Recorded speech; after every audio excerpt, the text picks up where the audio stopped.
Hello everyone, कैसे हो आप सब। I hope you all are doing well. तो आज हम क्वांटम मैकेनिक्स का एक और लेक्चर स्टार्ट करने जा रहे हैं। आज का लेक्चर काफी इंपॉर्टेंट लेक्चर होने वाला है ना। आज का लेक्चर में हम बात करेंगे रेलेक्स जीन्स लॉ के बारे में, है ना। देखो, प्रीवियस लेक्चर में हमने क्या पढ़ा था, ब्लैक बॉडी रेडिएशन के बारे में पढ़ा था कि ब्लैक बॉडी हमारे पास वो बॉडी होती थी जो हर टाइप की, यानी कि जो एब्जॉर्ब कर ले ऑल काइंड ऑफ वेवलेंथ, और फिर वो क्या बन जाए, परफेक्टली एब्जॉर्बर। अगर सारी जो वेवलेंथ है उनको एब्जॉर्ब कर रही है, यानी कि परफेक्टली एब्जॉर्बर है वो हमारी, है ना, वो बॉडी हमारी। और परफेक्टली एब्जॉर्बर है तो परफेक्टली एमिटर भी होगी वो हमारी। तो ब्लैक बॉडी के बारे में हमने सारी बात कर ली थी, है ना। उसके बाद हमने क्या किया था कि ब्लैक बॉडी, हमने आइडियल ब्लैक बॉडी की फॉर्मेशन की थी with the help of cavity, है ना। और उस कैविटी के अंदर से जब हमारी थर्मल रेडिएशंस पास आउट हो रही थी उस होल के बाहर से, तो हमने क्या किया था, उन थर्मल रेडिएशंस की क्या की थी, स्टडी की थी। फिर वहां से हमें क्या मिला था, हमें वहां से ये ग्राफ मिला था, किस किस के बीच में, हमारा जो एनर्जी डेंसिटी थी उसके बीच में और हमारा फ्रीक्वेंसी के बीच में। तो इस ग्राफ की जो ऑब्जर्वेशंस थी वो हम पढ़ चुके थे। हमने क्या बात की थी इसमें, स्टीफन बोल्ट्जमैन लॉ की बात की थी कि power directly proportional to the fourth power of the temperature, है ना। उसके बाद हमने किसकी बात की थी, वेन डिस्प्लेसमेंट लॉ के बारे में बात की थी कि जैसे जैसे हम टेम्परेचर को चेंज करेंगे तो जो पीक था इस फ्रीक्वेंसी का वो भी हमारा क्या हो रहा था, वेरी हो रहा था। ये सारी बातें हम कल के लेक्चर में डिस्कस कर चुके हैं। आज हम क्या पढ़ेंगे, रेलेक्स जीन्स लॉ के बारे में, है ना। देखो, एक कंसेप्ट उठा कहाँ से, रेलेक्स जीन्स का। जब ये हमारे पास ऑब्जर्वेशन आई ब्लैक बॉडी रेडिएशन से, है ना, जब हमने कैविटी के बाहर हमारी थर्मल रेडिएशन जा रही थी उनके ऊपर स्टडी किया, तो वहां से हमारे पास ये ग्राफ आया था। अब ये ग्राफ हमारा आया कहाँ से, उसके बारे में स्टडी करना था, है ना। तो ये ग्राफ आया, उसकी सबसे पहले एजम्पशन किन्होंने दी थी, साइंटिस्ट थे रेलेक्स। इन्होंने इसके बारे में एक्सप्लेनेशन दिया था। कैसे एक्सप्लेनेशन दिया था उन्होंने, using the help of classical theory of black body radiation. उन्होंने इस ग्राफ को क्लासिकली एक्सप्लेन करने का ट्राई किया था। क्लासिकली कैसे एक्सप्लेन किया था, देखो, क्लासिकली इलेक्ट्रोमैग्नेटिक थ्योरी। उन्होंने क्या माना, उन्होंने एक 3 डायमेंशनल मेटालिक बॉडी मानी, है ना, 3 डायमेंशनल मेटालिक बॉडी। अब ये मेटालिक बॉडी क्या करेगी, अब इसका कुछ ना कुछ टेम्परेचर होगा, है ना। टेम्परेचर हुआ, इलेक्ट्रॉन्स होंगे इसके अंदर, तो इलेक्ट्रॉन्स क्या करेंगे, जो टेम्परेचर होगा उसके इफेक्ट से इजेक्ट आउट करेंगे, है ना। यानी कि इलेक्ट्रॉन्स और जो अदर हमारे चार्ज पार्टिकल्स होंगे वो क्या करेंगे, एजिटेशन करने लग जाएंगे। उससे क्या होगा, उससे इसके अंदर वाइब्रेशंस होंगी। तो जो हमारे चार्ज पार्टिकल है वो क्या करना स्टार्ट कर देंगे, हमारा ओसिलेट करना स्टार्ट कर देंगे। ओसिलेट बाय 3 डायमेंशन, है ना, 3 डायमेंशन में मेटालिक बॉडी है, तो 3 डायमेंशन में क्या करना स्टार्ट कर देंगे, ओसिलेट करना स्टार्ट कर देंगे, है ना, वाइब्रेट करना स्टार्ट कर देंगे 3 डायमेंशनली। तो अब देखो, अब इन्होंने एक और एजम्पशन क्या मानी थी कि ये जो ऑसिलेशन हो रहा है ना, ये वेव की फॉर्म में होगा हमारा।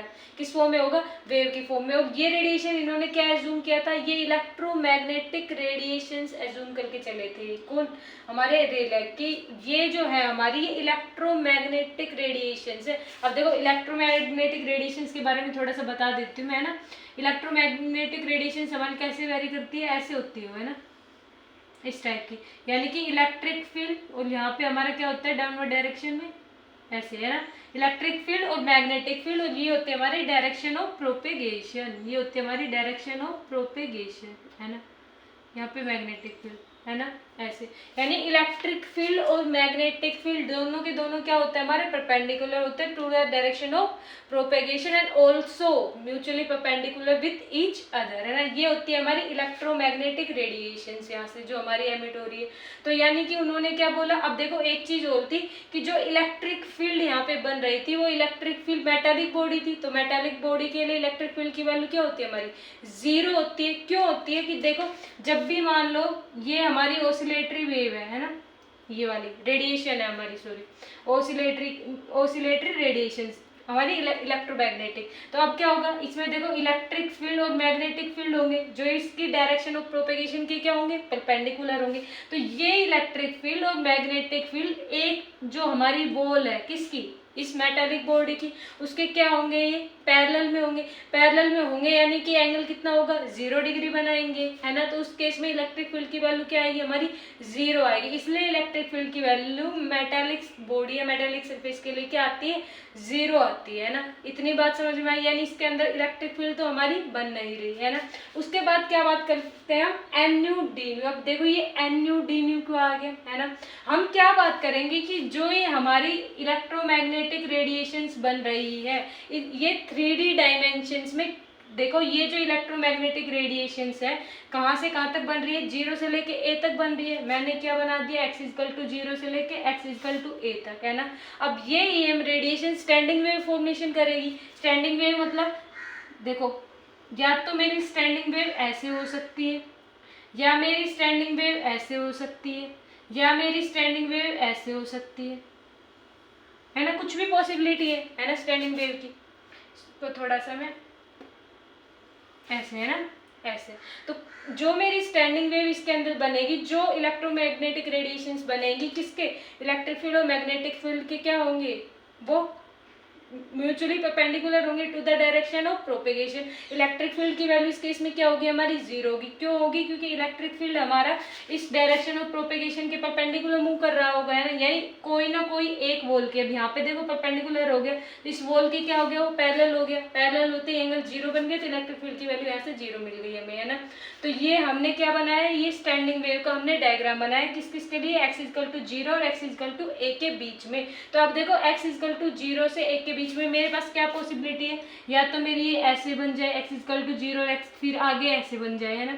तो कुछ भी पॉसिबिलिटी, या फिर मेरा क्या हो, ये a/2 डिस्टेंस पे मेरी क्या हो, ये साइनोसोडियली टाइप बन जाए। तो कुछ भी पॉसिबिलिटी हो सकती है। तो जब मैं x इक्वल टू 0 से x इक्वल टू a के बीच में इस वाली यानी n इक्वल टू 1 वाली जो मेरी स्टैंडिंग वेव है, इसके लिए मैं बात करूँ तो इसकी डिस्टेंस कितनी हो जाएगी, लैम्डा के टर्म्स में बात करूँ तो मैं, तो देखो λ/2 हो जाएगी इसकी, है ना।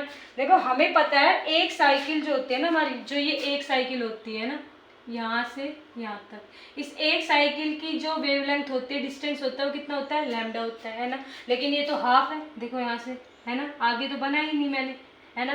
तो हाफ के लिए कितनी हो जाएगी, इसकी जो वेवलेंथ है वो λ/2, डिस्टेंस हो गया इसका λ/2, x इक्वल टू 0 से x इक्वल टू a के बीच में, है ना।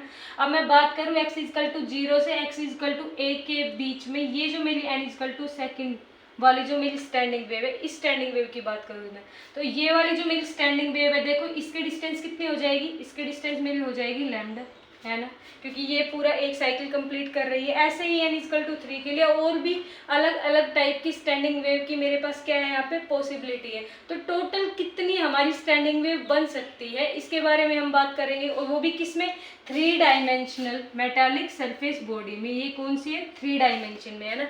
तो देखो 3 डायमेंशन में हम टोटल पॉसिबिलिटी निकालेंगे कि x एक्सिस में कितनी बन सकती है, y में कितनी बन सकती है, z एक्सिस में कितनी बन सकती है हमारे पास क्या स्टैंडिंग वेव, है ना।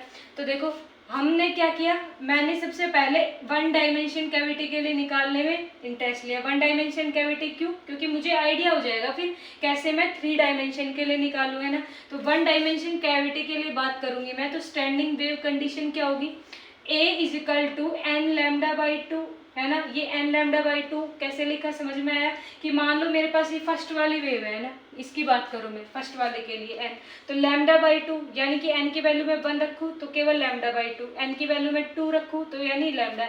ये n क्या है, देखो n इक्वल टू 1 मतलब मेरे पास ये हाफ, ये पूरी जो हाफ वेव बन रही है स्टैंडिंग वेव, ये वाली, है ना, ये वाली हाफ। n इक्वल टू 2 का मतलब क्या हो रहा है कि x इक्वल टू 0 से x इक्वल टू a के बीच में मेरे पास 2 स्टैंडिंग वेव मतलब हाफ हाफ पार्ट में बन रही है ना, यानी कि पॉजिटिव डायरेक्शन में और ये नीचे नेगेटिव डायरेक्शन में, दोनों एक्सिस में बन रही है मेरे पास, है ना। तो n इक्वल टू 2 का मतलब ये है मेरे पास, समझ में आया। देखो तो यानी कि मेरे पास कंडीशन क्या हो गई, a इक्वल टू n λ/2, यानी n क्या है हमारे पास कोई भी इंटीजर है ना। इसी जो हमारी a है, हमारी डिस्टेंस है वो λ/2, है ना। ये ए जो है हमारी डिस्टेंस है वो यहीं पे हमने ऐसे निकाला ना कि λ/2 टाइम्स था, यहाँ पे लैम्डा टाइम्स था, है ना। तो मैं जब यहाँ पे एन की वैल्यू सब्सटीट्यूट करूंगी, मान लो मैंने 1 सब्सटीट्यूट किया तो मुझे λ/2 मिल गया, λ/2 मिल गया। एन इक्वल टू 2 सब्सटीट्यूट करूंगी तो 2 से 2 कैंसिल, यानी ए की वैल्यू मुझे लैम्डा मिल गई है ना, तो मुझे ये लैम्डा मिल गई। ऐसे में वैल्यूज को सब्सटीट्यूट करूंगी तो मैंने ए का जनरल फॉर्मूला निकाल लिया यहाँ से, है ना, ए इक्वल टू एन λ/2, समझ में आया, यहाँ से निकाला है। तो इजिकल टू में अब लैम्डा को मैं क्या करूंगी, फ्रीक्वेंसी की टर्म में लिखूंगी, है ना। तो लैम्डा क्या होता है हमारा c/न्यू, तो मैंने c/न्यू से इसको रिप्लेस कर दिया, जहाँ पे n की वैल्यू मेरी पॉजिटिव इंटीजर होगी 1 2 3, है ना, 4 एंड सो ऑन। तो n इजिकल टू में मैं क्या लिख सकती हूँ, यहाँ से n की वैल्यू फाइंड आउट करूंगी तो ये जो n की वैल्यू फाइंड आउट करूंगी तो क्या हो जाएगा, twice of frequency into a, twice of a और ये फ्रीक्वेंसी अपॉन में सी, है ना।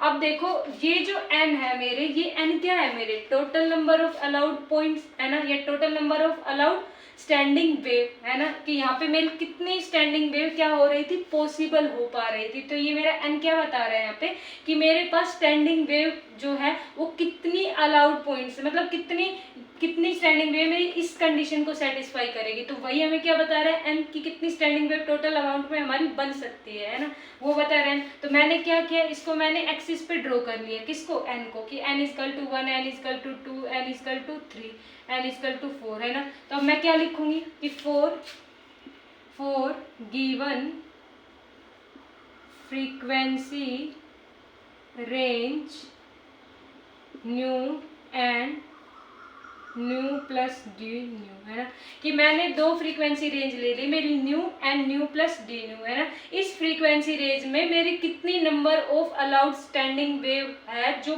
पॉसिबल है, किसके अंदर, इस 3 डायमेंशनल जो हमारी मेटालिक सरफेस वाली बॉडी है इसके अंदर। पहले हम 1 डायमेंशन की बात करेंगे, 1 डायमेंशन में कितने नंबर ऑफ अलाउड हमारी स्टैंडिंग वेव है वो निकालेंगे, फिर उसके बाद हम 3D के लिए बात करेंगे ना। तो 1D के लिए हम बात कर रहे थे, हमने देखा कि ए के जो जनरल फॉर्मूला है मेरा ये आ रहा है, कैसे आ रहा है मैंने बता दिया है ना, यहाँ से। तो लैम्डा की वैल्यू सब्स्टिट्यूट कर दी, c/न्यू, यहाँ से मुझे n की वैल्यू मिल गई। अब मैंने क्या किया, इन n की वैल्यूज को जो हमें बता रही थी कितनी स्टैंडिंग वेव हमारी फॉर्म हो सकती है, उसको मैंने इस एक्सिस पे प्लॉट कर लिया, यानी n इक्वल टू 1 2 3 4 ऐसे सो ऑन, है ना। तो अब मैंने क्या किया कि मैंने फ्रीक्वेंसी रेंज ली पहले न्यू, है ना, मान लो मेरे पास ये क्या है, न्यू फ्रीक्वेंसी रेंज है ना। इस न्यू फ्रीक्वेंसी रेंज के लिए मेरे n की वैल्यू क्या होगी, 2a/c न्यू, 2a/c न्यू। अब मैंने क्या किया, देखो मैंने क्या किया, मैंने यहाँ से यहाँ तक इस वाली फ्रीक्वेंसी रेंज तक, है ना, देखो ये ऊपर ही है, ऊपर स्पेस कम है इसलिए नीचे कर रही हूँ, मतलब डिस्टेंस से इतनी है ना, ये वाला पॉइंट मान लिया मैंने। तो इस पॉइंट पे जो मेरा n प्लस में dn इज इक्वल टू में क्या हो जाएगा, यहाँ पे देखो twice of a/c new plus में d न्यू, है ना, कि n प्लस n था, इसमें dn जोड़ दिया, equal to 2a/c nu plus में d न्यू, है ना। क्योंकि मैं अब फ्रीक्वेंसी में क्या कर दिया, स्लाइडली चेंज कर दिया मैंने फ्रीक्वेंसी। मैं अब इन दो पॉइंटों के लिए और बात कर रही हूँ। तो इस फ्रीक्वेंसी रेंज में मेरी कितनी अलाउड स्टैंडिंग वेव है जो बन पाएगी, देखो कितनी बन पाएगी। मैं जब इस वाली में से, ये जो टोटल है मेरी, इस वाली में से इस वाली को माइनस कर दूँ तो मुझे पता चल जाएगा कि मेरी और कितनी स्टैंडिंग वेव बन सकती है इस रीजन में, है ना, वही मुझे निकालना है। तो for given frequency range nu and nu plus D nu मैं क्या लिखूंगी कि n capital N nu D nu is equal to क्या बन सकता है मेरा, देखो 2a/c और डी न्यू, है ना, यानी कि 2a/c डी न्यू और इंटू 2। अब ये 2 क्योंकि है मैं बताती हूँ। देखो ये मैंने कैसे निकाला, समझ में आया कि ये जो मेरे पास वैल्यू थी ना, इस वैल्यू में से मैंने इस वैल्यू को क्या कर दिया, माइनस कर दिया। इस वैल्यू में से मैंने इस वाली वैल्यू को क्या कर दिया, माइनस कर दिया, सब्ट्रैक्ट कर दिया। तो देखो ये 2 कहाँ से आया, बड़ा सिंपल है कि अभी हमने क्या बात की, इलेक्ट्रिक फील्ड जो हमारी ऑसिलेटरी रेडिएशंस है ना, हमने क्या लिया था, 3 डायमेंशन मेटालिक बॉडी ली थी, है ना। हमने क्या देखा, 3 डायमेंशन मेटालिक बॉडी, इसके अंदर इलेक्ट्रॉन्स और चार्ज पार्टिकल होंगे हमारे। हमने क्या माना था, क्लासिकली इलेक्ट्रोमैग्नेटिक थ्योरी जो रेले जो साइंटिस्ट है इन्होंने इसे एक्सप्लेन किया था। क्या एक्सप्लेन किया था कि इसके अंदर क्या होंगे, इलेक्ट्रॉन्स और हमारे चार्ज पार्टिकल्स होंगे। तो कुछ ना कुछ टेम्परेचर पे मिलेगा, इनको हीट मिलेगी, है ना। तो वो चार्ज पार्टिकल हमारे क्या करना स्टार्ट करेंगे, एजिटेशन स्टार्ट करना कर देंगे। तो वहाँ से क्या होगा, इंड्यूस हो जाएगी, वहाँ पे ओसिलेशंस प्रोड्यूस हो जाएंगे, है ना, ये ओसिलेट करना स्टार्ट कर देंगे अपनी पोजीशन पे। और जैसे ही ये ओसिलेट करेंगे यहाँ से तो कुछ ना कुछ रेडिएशंस बाहर निकलेगी। उन्हीं रेडिएशंस से इन्होंने क्या बोला था, ये जो रेडिएशंस थी वो इलेक्ट्रोमैग्नेटिक रेडिएशंस थी, है ना, जो यहाँ से एमिट आउट हो रही थी, और वहीं से ये ग्राफ आया था, है ना। तो हम क्या कर रहे थे, इसका थ्योरेटिकली एक्सप्लेन कर रहे थे यहाँ पे। तो अब देखो इलेक्ट्रिक फील्ड यहाँ पे क्या हो रहा था हमारा, हमने देखा कि ये जो हमारी ओसिलेटरी वेव है ये हमारी क्या थी, ईएम रेडिएशन थी, इलेक्ट्रोमैग्नेटिक रेडिएशंस थी, यानी इलेक्ट्रिक फील्ड और मैग्नेटिक फील्ड दोनों परपेंडिकुलरली थे, कहाँ, डायरेक्शन ऑफ प्रोपेगेशन के, और आपस में भी क्या थे, परपेंडिकुलर। ये आपस में इस तरह से अरेंज होते हैं, ये अभी मैं 3D में शो नहीं कर पा रही हूँ यहाँ पे, है ना। 3D में होता है जो हमारे इलेक्ट्रिक फील्ड, मैग्नेटिक फील्ड और डायरेक्शन ऑफ प्रोपेगेशन है, तो तीनों आपस में म्यूचुअली परपेंडिकुलर होते हैं ना। तो अब देखो इलेक्ट्रिक फील्ड मेरा क्या है, देखो इलेक्ट्रिक फील्ड की दो पॉसिबिलिटी है, दो डायरेक्शन में है। देखो मैंने क्या किया, ये वेव ड्रॉ की, है ना, ऐसे ऐसे इलेक्ट्रोमैग्नेटिक। तो एक बार तो मेरा इलेक्ट्रिक फील्ड इस डायरेक्शन में, मान लो मेरी डायरेक्शन ऑफ प्रोपेगेशन क्या है, मैंने मान लिया है मेरे पास एक्स एक्सिस है ना, ये मेरे पास वाई है, मेरे पास जेड एक्सिस है ना।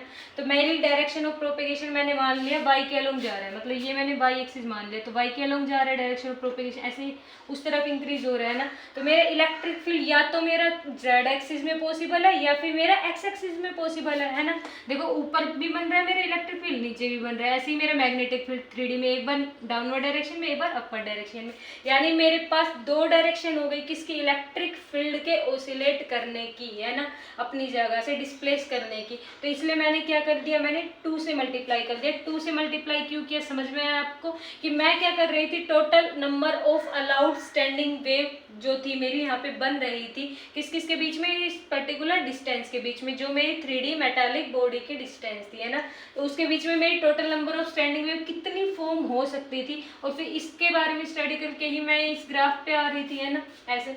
तो वो निकालने के लिए टोटल नंबर ऑफ, तो मैं क्या करूँगी, तो टोटल के लिए देखो इलेक्ट्रिक फील्ड है जो हमारी वो दो डायरेक्शन में बन रही है, तो 2 से मल्टीप्लाई भी करूँगी, है ना, कि 2 डायरेक्शन में मेरी इलेक्ट्रिक, तभी तो नेट मैं निकाल पाऊंगी टोटल नंबर ऑफ अलाउड जो मेरी स्टैंडिंग वेव है वो।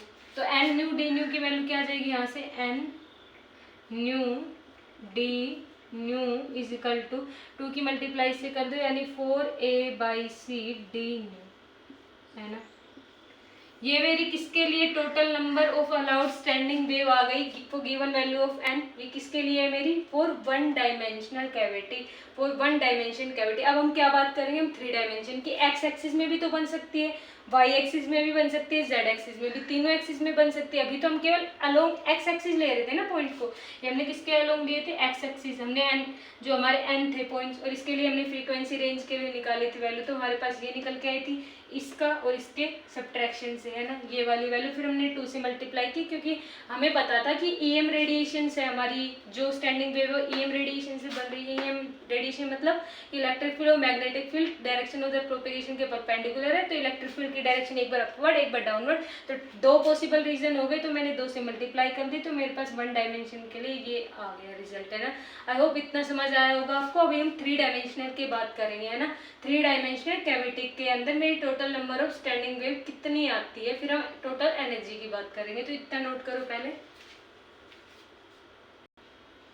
तो देखो अब हम किसकी बात करेंगे, फॉर 3 डायमेंशनल कैविटी, क्योंकि 3 डायमेंशनल हमने मेटेलिक जो हमारी बॉडी ली थी वो ली थी, उसके अंदर हम टोटल नंबर ऑफ कितनी स्टैंडिंग वेव फॉर्म कर सकते हैं, फिर उससे हम क्या करेंगे, ग्राफ प्लॉट करेंगे ना, तो हम 3D के लिए निकालेंगे। देखो 1 डायमेंशन के लिए हमारी ए की वैल्यू क्या आई थी, एन लैम्डा/2, कैसे आई थी मैंने आपको बता दिया ना। तो अब हम क्या करेंगे, 3 डायमेंशनल कैविटी, यानी कि along x axis, along Y axis and along Z axis, तो ए की वैल्यू को हम फाइंड आउट करेंगे। तो देखो अलोंग एक्स एक्सिस ए की वैल्यू मेरी क्या आ जाएगी, एन एक्स, यानी एक्स के अंदर उसका कितना कंपोनेंट है, into wavelength in the x, wavelength किसकी, जो हमारी स्टैंडिंग वेव जो बनेगी वहां पे उस वेव की हमारी क्या वेवलेंथ, और कौन से एक्सिस में, एक्स एक्सिस में, तो λ/x/2, है ना। सेम इसी वाले फॉर्मूले का यूज किया, बस ये जो है मेरा ये वाले जो कंपोनेंट में निकाल रही हूँ एक्स एक्सिस, वाई एक्सिस और जेड एक्सिस के अलग निकाल रही हूँ मैं, है ना। इतनी बात समझ में आई।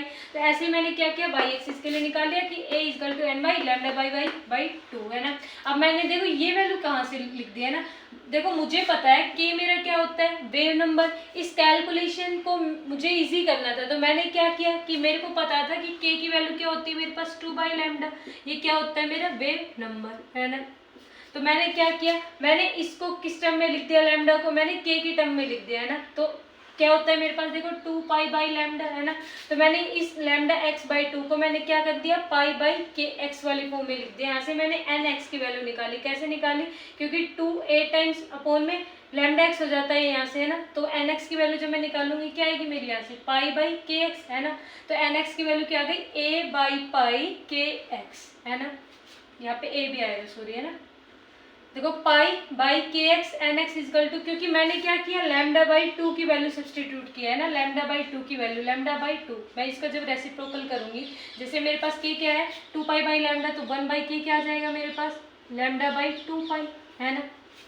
यही आएगा मेरे पास। तो 2 और लैम्डा तो मेरे पास था है ना, पाई नहीं था। तो मैंने क्या किया, N X equal to pi by K X लिखा, फिर N X equal to A by pi K X लिखा, जहाँ पे मेरा एन क्या हो सकता है 1 2 3 कुछ भी हो सकता है। ऐसे ही बाई एक्सिस कह लो, a equal to n by lambda by 2 है ना। तो मैंने कुछ नहीं किया, देखो यहाँ से लैम्डा की वैल्यू निकाल लो ना आप लोग, सिंपल है। लैम्डा की वैल्यू निकाली, क्या आ गई 2 पाई बाई के। तो जहाँ पे मेरा क्या है लैम्डा, वहाँ पे 2 पाई बाई के सब्सटीट्यूट कर दो। यहाँ पे मेरा लैम्डा था तो मैंने क्या किया 2 पाई बाई के सब्सटीट्यूट किया।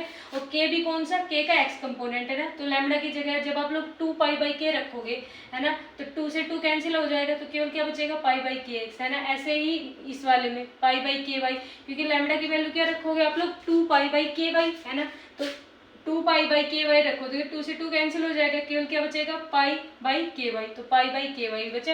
एन वाई की वैल्यू मैंने यहाँ से निकाल ली, ए बाई पाई के वाई है ना। ऐसे ही मैंने जेड एक्सिस के लिए निकाला कि ए इजकल टू में N two lambda sorry N Z lambda lambda along Z axis upon में 2 है ना। तो N Z equal to pi by K Z, यहाँ से मेरे को एन जेड की वैल्यू मिल गई। यानी कि मेरे जो एन की वैल्यूज थी, जो नंबर ऑफ पॉइंट्स है किसके में, along x axis Y axis and Z axis, वो मैंने फाइंड आउट कर ली। अब मैं क्या करूँगी, मैं इन सारे कंपोनेंट्स को क्या कर दूंगी, कंबाइन कर दूंगी बाय स्क्वेयरिंग देम। ऐसे ही करते हैं मैं ना, जब भी मैं देखो आर के भी तो ऐसे निकालती थी, r square equal to x i इसका स्क्वेयर प्लस में वाई जे इसका स्क्वेयर प्लस में जेड के इसका स्क्वेयर है ना। ऐसे ही निकालती थी मैं। जब मैं किस में बात करती थी, कोऑर्डिनेट जो मेरे होते थे ना उसके बारे में, कोऑर्डिनेट ऑफ स्फीयर में, तो मैं ऐसे ही निकालती थी आर की वैल्यू पोजीशन है ना। तो ऐसे ही मैं यहाँ पे निकाल रही हूँ, जब मेरे पास क्या हो X axis Y axis and Z axis के अंदर कंपोनेंट ब्रेकआउट हो। तो देखो एन एक्स का स्क्वायर प्लस में एन वाई का स्क्वायर प्लस में एन जेड का स्क्वायर इजकल टू, फिर मैंने क्या किया इस वाले टर्म का स्क्वायर प्लस इस वाले टर्म का स्क्वायर प्लस इस वाले टर्म का स्क्वायर, तो मैंने यहाँ पे लिख दिया है ना। मैंने क्या किया, देखो जब आप इन तीनों को कंबाइन करोगे स्क्वायर क्योंकि, तो a by pi a by pi a by pi तीनों में कॉमन आ रखा है, और मैं इसका स्क्वायर भी कर रही हूँ। तो मैंने ए बाई पाई के स्क्वायर को क्या कर लिया, कॉमन ले लिया। क्या बचेगा केवल के एक्स स्क्वायर प्लस के वाई स्क्वायर प्लस के जेड का स्क्वायर है ना, ये तीनों कंपोनेंट। अब देखो जैसे मैं एक्स आई प्लस वाई जे प्लस जेड के को मैं कंबाइन करके क्या लिख सकती हूँ, आर वेक्टर के इक्वल लिख सकती थी। ऐसे ही के को लिख सकती हूँ ना मैं, के एक्स प्लस के वाई प्लस के जेड, यानी इस के जो हमारा था इसी के जो 3 कंपोनेंट थे along x axis Y axis and Z axis, तो मैं इन तीनों को कंबाइन कर दूंगी, मुझे के की वैल्यू मिल जाएगी है ना। तो मैंने यहाँ पे के की वैल्यू को सब्स्टिट्यूट कर दिया। मैंने क्या किया, यहाँ पे स्क्वायर था है ना, इस स्क्वायर को मैंने लेफ्ट हैंड साइड में अंडर रूट के अंदर कन्वर्ट कर देते हैं। मैंने यहाँ पे लगा दिया रूट इजकल टू, यहाँ पे क्या बचे केवल ए बाई पाई है ना। और के की वैल्यू अगेन मैंने 2 पाई बाई लैम्डा सब्स्टिट्यूट कर दी है ना, 2 पाई बाई लैम्डा, के की value 2 pi by lambda assume करके हमने क्वेश्चन को सोल्व किया था है ना। देखो क्यों एज्यूम किया आप समझ में, आप ऐसे डायरेक्ट भी कर सकते थे लेकिन इससे कैलकुलेशन टफ हो जाती है ना। इजी करने के लिए मैंने क्या किया, इसको लैम्डा की वैल्यू मैंने क्या सब्स्टिट्यूट कर दी, वहाँ से निकाल दी 2 पाई बाई की, तो मेरे पास ये वैल्यूज आ गई। फिर मैंने इनको कंबाइन किया, स्क्वायर किया, ऐड कर दिया यहाँ से, तो मुझे क्या मिल गई, ये वैल्यू मिल गई। यहाँ पे मैंने अगेन क्या किया, लैम्डा की वैल्यू क्या सब्स्टिट्यूट कर दी, सी बाई न्यू, तो सी बाई न्यू सब्स्टिट्यूट की, तो 2a न्यू बाई सी की वैल्यू मेरे पास मिल गई under root n x square plus में एन वाई स्क्वायर प्लस में एन जेड का स्क्वायर है ना।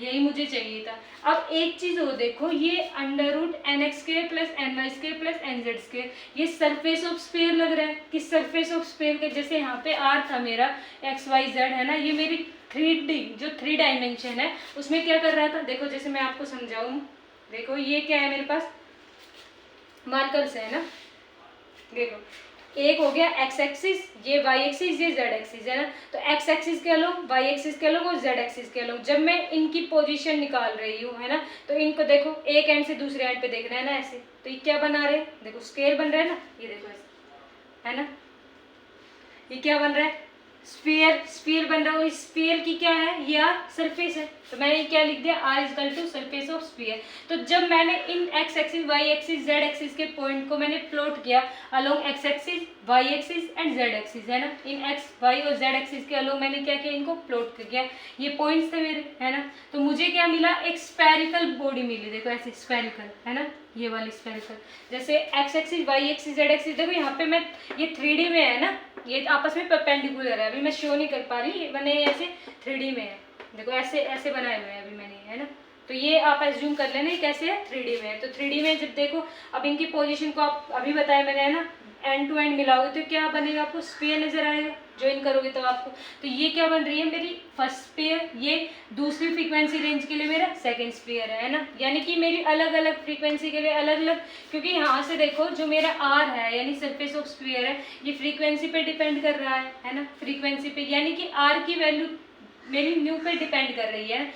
कौन कैसे डिपेंड कर रही है, कॉन्स्टेंटली डिपेंड कर रही है। देखो 2a/c मेरे पास क्या है, कॉन्स्टेंट है, ए मेरी जो थी, मैंने 3 डायमेंशन में जो कैविटी बनाई थी, है ना, ऐसे क्यूब वाली 3 डायमेंशन में, उसकी x इजकल टू 0 से लेके x इजकल टू a तक उसकी डिस्टेंस थी, यानी कि वो फिक्स थी हमारे पास, यानी a फिक्स था हमारे पास, c हमारा फिक्स होता है ना। तो r की value constant time of frequency है, यानी कि मैंने क्या किया, मैंने मान लो फ्रीक्वेंसी की वैल्यू, यहाँ पे मेरे पास फ्रीक्वेंसी क्या थी, 2a/c न्यू थी, है ना, 2a/c न्यू कैसे आई, 1 डायमेंशन के लिए निकाली थी हमने यहाँ से ना, 2a/c न्यू, देखो ये रहा 1 डायमेंशन के लिए हमारे यहाँ λ/2, यहाँ से हमने सोल्व किया, तो 3D के लिए हमारे पास क्या आई, 2a/c न्यू, है ना। तो 2a/c न्यू मैंने इस फ्रीक्वेंसी में थोड़ा सा चेंज कर दिया, यानी 2a/c nu plus D new, यानी फ्रीक्वेंसी में थोड़ा सा इंक्रीमेंट कर दिया। जैसे मैंने 1 डायमेंशन के लिए किया था ना, कि मैंने क्या किया था कि जब मैंने प्लॉट किए थे एक्स एक्सिस में, हमने प्लॉट की थी 1 डायमेंशन कैविटी के लिए n इक्वल टू 1 2 3, फिर मैंने फ्रीक्वेंसी रेंज ली थी, है ना, कि न्यू फ्रीक्वेंसी के लिए इतना, ड्यू न्यू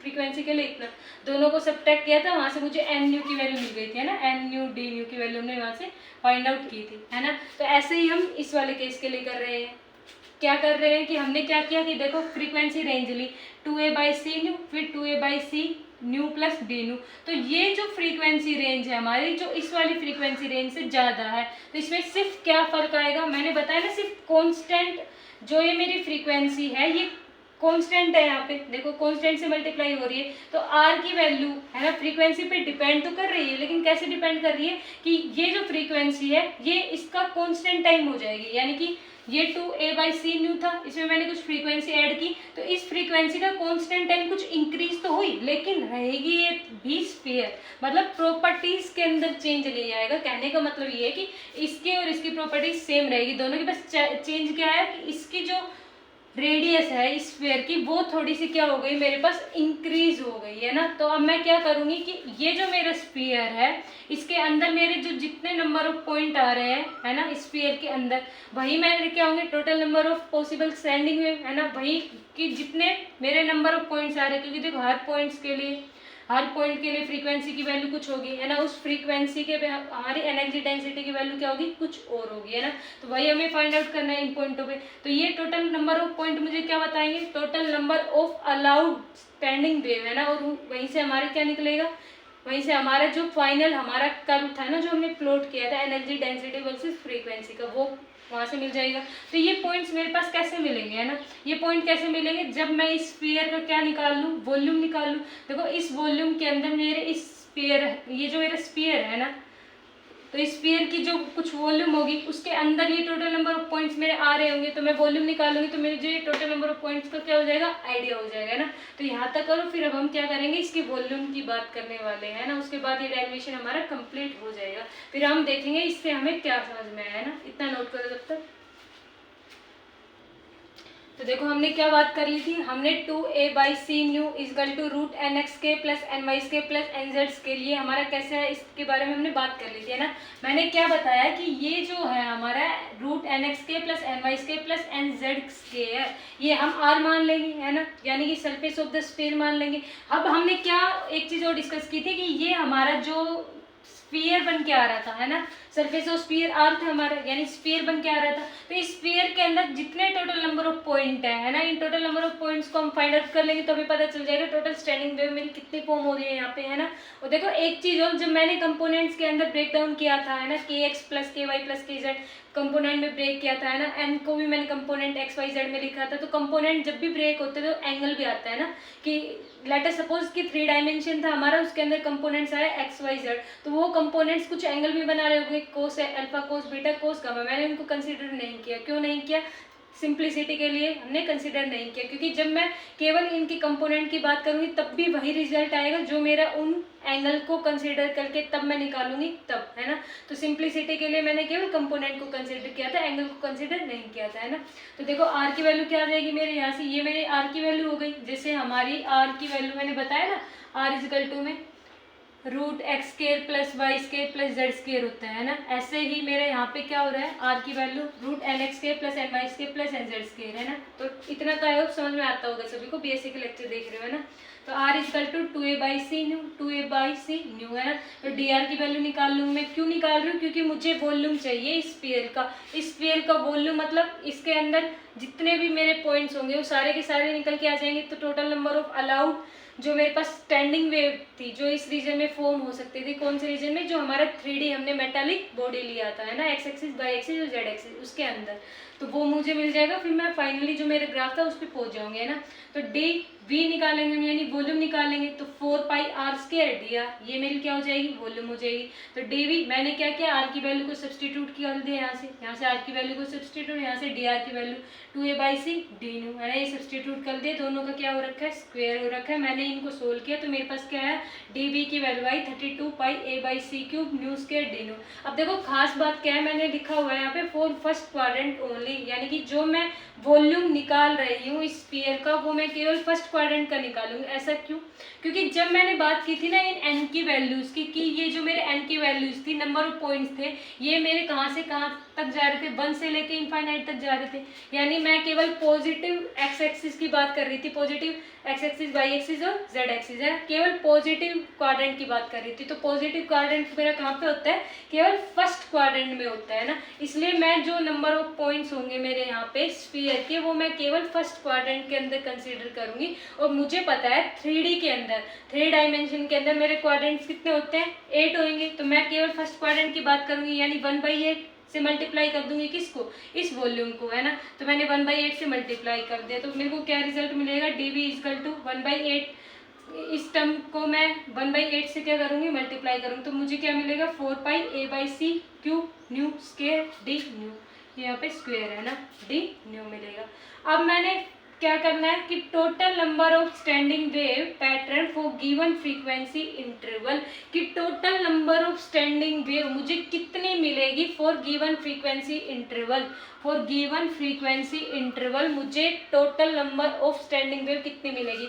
ये मेरे पास इंटरवल था फ्रीक्वेंसी का, मैंने 2a/c न्यू लिया, 2a/c nu plus D new लिया। मैंने बताया था इन दोनों की प्रॉपर्टी सेम रहेंगी, क्योंकि जो मेरा आर है वो फ्रीक्वेंसी के कॉन्स्टेंट टाइम पे डिपेंड, मतलब कांस्टेंट टाइम मल्टीप्लाई हो रहा है ना मेरा फ्रीक्वेंसी, ये 2a/c मेरा क्या है, कांस्टेंट है, तो कांस्टेंट से मल्टीप्लाई हो रखा है मेरा फ्रीक्वेंसी। तो r की वैल्यू मेरी क्या होगी, कांस्टेंट टाइम इंक्रीज हो जाएगी प्रीवियस फ्रीक्वेंसी जो रीजन था हमारा उससे, लेकिन दोनों आएंगे तो सेम ही, है ना। बस क्या हो गया, इसके रेडियस में क्या हो जाएगा, चेंज हो जाएगा, थोड़ी सी रेडियस इंक्रीज हो जाएगी, हमने पढ़ा था। तो total number of standing wave pattern for given frequency interval n nu D nu निकालेंगे हम। कैसे निकालेंगे कि ये जो मेरा फॉर्मूला क्या होता है, वॉल्यूम इन फर्स्ट क्वाड्रेंट, यानी volume of cell in first quadrant, है ना, यानी ये जो मेरे पास स्फीयर था, है ना, इसका वॉल्यूम किस में, फर्स्ट क्वाड्रेंट में, into density of this point, कि जो मेरा फर्स्ट क्वाड्रेंट के अंदर टोटल नंबर ऑफ पॉइंट जितने आ रहे थे, टोटल नंबर ऑफ पॉइंट मतलब कि उसकी वॉल्यूम की बात कर रही हूँ मैं ना, क्योंकि वॉल्यूम निकालेंगे टोटल नंबर ऑफ पॉइंट्स मेरे आ जाएंगे आराम से।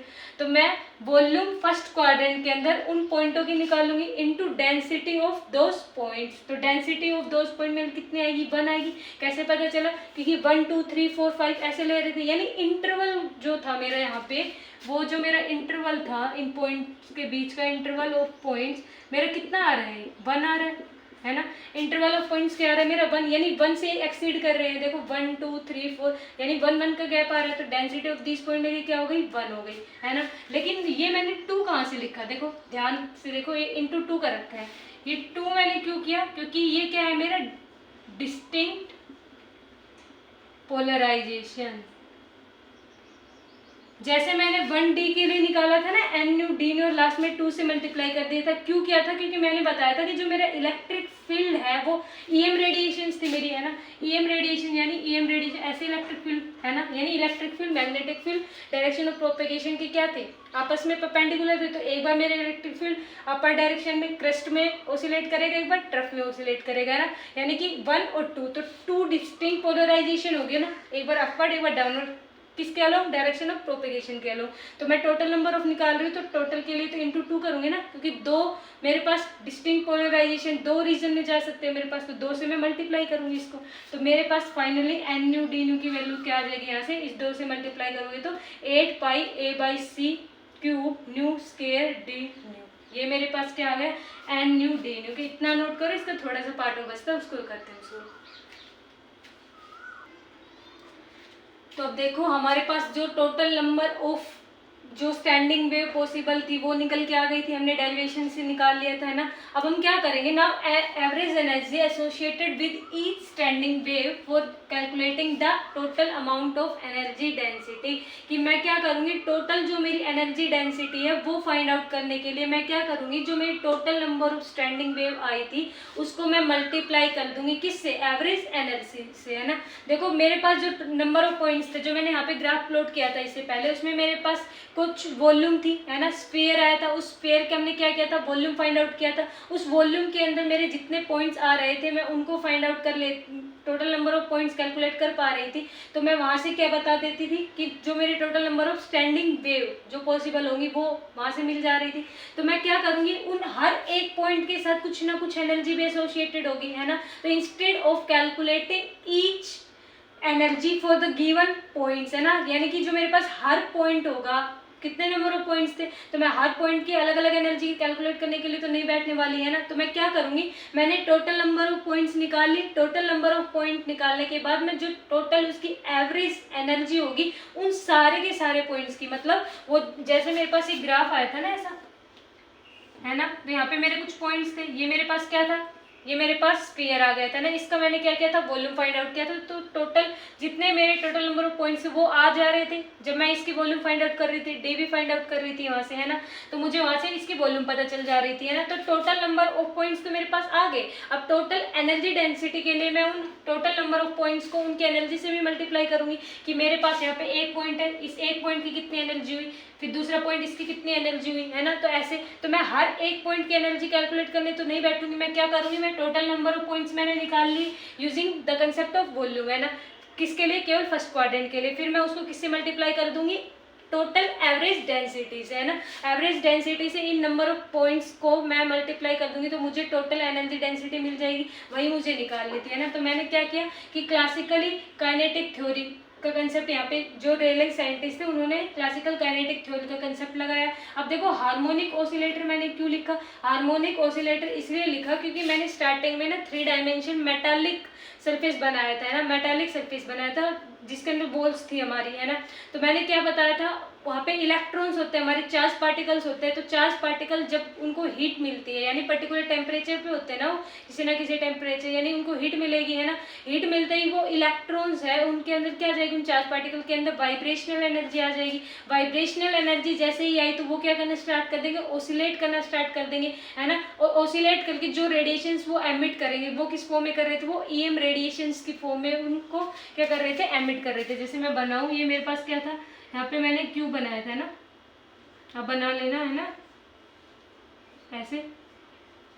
तो क्या हो रहा था, देखो इसके यहाँ से रेडिएशंस ऐसे एमिट हो रही थी, है ना, रेडिएशंस एमिट हो रही थी, तो इन्हीं रेडिएशंस को हम क्या बोल रहे थे, EM रेडिएशंस बोल रहे थे, है ना। तो कब हो रही थी, जब इलेक्ट्रॉन्स हमारे वाइब्रेट कर रहे थे, जब उनको हीट मिल रही थी, वाइब्रेशन कर रहे थे, उनको ऑसिलेट करना स्टार्ट कर दिया, ऑसिलेशन से जो एनर्जी रिलीज हो रही थी वो EM रेडिएशंस हमारी रिलीज हो रही थी, वहां से हमने इस पूरे डेरिवेशन को सोल्व किया था, है ना। तो वहाँ पे जो ऑसिलेशन हो रहा था वो हमारा हार्मोनिक ऑसिलेटर हो रहा था, है ना, हार्मोनिक ऑसिलेशंस हो रहे थे। तो फॉर हार्मोनिक ऑसिलेटर जो हमारी एवरेज एनर्जी है वो क्या होती है, हाफ के टी प्लस में half k T. Kinetic theory का कंसेप्ट आपने पढ़ा होगा, है ना, कि law of equipartition of energy, है ना, ज़्यादा डिटेल में बोलूँ तो मैं, law of equipartition of energy क्या बोलते हैं कि एवरेज एनर्जी वो हमारी होती है हाफ के टी प्लस में हाफ के टी की, हमारा बोल्ट्जमैन कांस्टेंट होता है, टी टेम्परेचर होता है ना। तो हाफ के टी जो energy associated with the kinetic energy and half k T this is the as much energy which is associated for the given potential energy, है ना। तो ये काइनेटिक एनर्जी टर्म है, ये पोटेंशियल एनर्जी टर्म है। ये kinetic energy कब आती है मेरी, ये जब मोमेंटम होता है ना, यानी कि मोमेंटम से एसोसिएटेड होती है हमारी काइनेटिक एनर्जी और पोजीशन से एसोसिएटेड होती है हमारी पोटेंशियल एनर्जी, है ना। ये सब आपको पता होगा, इतना 11th क्लास का कंसेप्ट है kinetic theory, law of partition of energy, है ना। तो एवरेज एनर्जी की वैल्यू मेरे पास क्या आ जाएगी, के टी। तो अब मैंने क्या किया कि मेरे को टोटल एनर्जी डेंसिटी निकालनी थी, तो मैं क्या करूँगी, total number of standing weight into average energy. मैं हर पार्टिकल की एनर्जी, हर पॉइंट की एनर्जी कैलकुलेट करने के लिए नहीं बैठ रही हूँ, मैंने क्या किया, एवरेज एनर्जी मल्टीप्लाई कर दिया। एवरेज एनर्जी कैसे आई, using the concept of harmonic oscillations and kinetic theory, है ना। तो वहाँ से मुझे एवरेज एनर्जी के टी मिल गया। तो मैंने क्या किया, जो मेरे पास एन न्यू डी न्यू के लिए जो वैल्यू आई थी इसको मैं मल्टीप्लाई करूँगी के टी से। लेकिन लेकिन लेकिन एक चीज़ का ध्यान रखना है, जो यू टी है यानी कि एवरेज जो हमारी एनर्जी डेंसिटी थी, है ना, ये जो हमारी एनर्जी डेंसिटी, जब मैंने आपको ब्लैक बॉडी रेडिएशन पढ़ाया था तब मैंने बताया था कि ये जो हमारी एनर्जी डेंसिटी होती है एक्चुअल में होती क्या है, ये क्या होती थी एनर्जी डेंसिटी हमारी, कि पर यूनिट सरफेस एरिया, ना, पर यूनिट सरफेस एरिया के लिए होती थी ये वाली हमारी एनर्जी डेंसिटी। तो पर यूनिट सरफेस एरिया, लेकिन यहाँ पे हम पर यूनिट सरफेस एरिया नहीं लेंगे। क्यों नहीं लेंगे, एक्चुअली में हम किसके लिए फाइंड आउट कर रहे थे कि जो हमारी कैविटी थी, है ना, अगर ब्लैक बॉडी रेडिएशन का कंसेप्ट देखा होगा तो अच्छे से समझ में आ रहा होगा कि हमने क्या किया था, हम इसको आइडियल ब्लैक बॉडी बनाने के लिए हमने एक कैविटी कंसीडर की थी। यहाँ से हमने क्या किया था, लाइट को, इंसिडेंट रेडिएशन को इसके अंदर से पास होने दिया था ना। तो ये अंदर आके क्या करेगी, रिफ्लेक्शन स्टार्ट कर देंगी, है ना। तो रिफ्लेक्शन स्टार्ट हुई तो थोड़े टाइम बाद रेडिएशंस भी एमिट करने लग जाएंगी, यानी कि थोड़े टाइम बाद इन्होंने क्या शुरू कर दिया, रेडिएशंस को एमिट करना शुरू कर दिया, है ना। तो ये रेडिएशंस इस होल में से, इस कैविटी में से बाहर जाएंगे। इनकी स्टडी कर रहे थे तभी हमें वो ग्राफ मिल रहा था, है ना। देखो जिन्होंने ये लेक्चर नहीं देखा प्लीज़ पहले इस लेक्चर को देख के ना, तो ये लेक्चर बड़े आराम से समझ आ जाएगा, है ना। तो इस कैविटी में से मेरे को क्या मिल रही थी, थर्मल रेडिएशंस मेरे यहाँ से एमिट हो रही थी। एक्चुअल में मैं इस कैविटी की बात कर रही थी, यानी कि पर यूनिट वॉल्यूम की बात करूंगी मैं इस वाले केस के लिए। तो एनर्जी डेंसिटी किसके लिए मेरी यहाँ पे, पर यूनिट वॉल्यूम के लिए, है ना, पर यूनिट वॉल्यूम। अब मैं per unit surface area use नहीं करूँगी। क्यों यूज नहीं करूँगी, समझ में आया कि मैं किसके लिए बात कर रही हूँ, इस कैविटी के लिए बात कर रही थी, है ना। तो पर यूनिट वॉल्यूम निकाल लूंगी मैं। पर यूनिट वॉल्यूम के लिए मतलब जो मेरी ये एन न्यू डी न्यू आई थी, total number of standing wave आई थी, इनको मैं किससे करूँगी, पर यूनिट वॉल्यूम, यानी इस ए क्यूब से। ये ए क्यूब क्या था मेरा, यहाँ पे जो मेरा ए क्यूब है ये मेरा क्या है, वॉल्यूम है ना। तो ए क्यूब से मैं डिवाइड कर दूंगी। तो इस वाली इक्वेशन को जब मैं ए क्यूब से डिवाइड करूंगी तो ए क्यूब मेरा कैंसिल आउट हो जाएगा। क्या बचेगा, केवल 8 pi nu square by c cube d nu, है ना। ए क्यूब हट गया है मेरा यहाँ से, क्योंकि एनर्जी डेंसिटी में पर यूनिट वॉल्यूम में कैलकुलेट कर रही हूँ, यानी ए क्यूब से मेरे को डिवाइड करना पड़ेगा। तो मेरे को ये मिल गई total number of standing wave into average energy. Average energy की वैल्यू क्या है, के टी। तो मैंने यहाँ पे मल्टीप्लाई कर दिया। तो फाइनली जो मुझे एनर्जी डेंसिटी की वैल्यू मिली है वो क्या मिली है, 8 pi k t by c cube nu square d nu. देखो इंपॉर्टेंट रिजल्ट है ना ये। फाइनली हमें ये कैलकुलेट करना था, इसके लिए हमने 40 मिनट का लेक्चर हमने पढ़ा है अभी, है ना। तो देखो यहाँ से मुझे क्या मिल रहा है कि एनर्जी डेंसिटी की वैल्यू है मेरी वो directly proportional to the nu square, यानी फ्रीक्वेंसी के स्क्वायर के डायरेक्टली प्रोपोर्शनल थी। तो यहाँ से मैंने जो मेरा एक्चुअली कर्व आ रहा था एनर्जी डेंसिटी वर्सेस फ्रीक्वेंसी का, ये कर्व आ रहा था। ये कर्व कहाँ से आ रहा था मेरा, ब्लैक बॉडी रेडिएशन से आ रहा था ना, ब्लैक बॉडी रेडिएशन।